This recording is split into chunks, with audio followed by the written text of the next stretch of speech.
ایک دن لقمان حکیم کے آقا نے انہیں کہا کہ وہ ایک بکری ذبح کر کے لائیں اور اس کا سب سے بہترین حصہ لے کر آئیں۔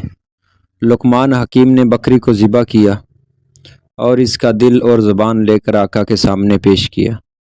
آقا نے ان سے پوچھا کہ یہ کیوں سب سے بہترین حصہ ہے؟ لقمان نے جواب دیا، دل اور زبان انسان کی سب سے قیمتی چیزیں ہیں۔ اگر یہ دونوں ٹھیک ہوں تو انسان بہترین ہوتا ہے، اگر یہ خراب ہوں تو انسان سے زیادہ برا کوئی نہیں۔ پھر کچھ دن بعد آقا نے لقمان حکیم کو حکم دیا کہ وہ ایک اور بکری ذبح کریں اور اس کا سب سے خراب حصہ لے کر آئیں۔ لقمان حکیم نے دوبارہ دل اور زبان لا کر پیش کی۔ آقا نے حیرانی سے پوچھا کہ پہلے تو تم یہی دل اور زبان بہترین کہتے تھے، اب یہ کیسے سب سے خراب ہو گئے؟ لقمان نے مسکراتے ہوئے جواب دیا، اگر دل اور زبان خراب ہوں تو یہ دنیا کی سب سے بری چیزیں بن جاتی ہیں۔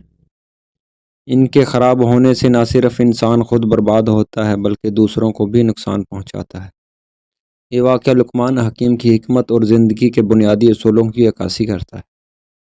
دل اور زبان کا صحیح استعمال انسان کی کامیابی اور اخلاقی بلندی کی ضمانت دیتا ہے۔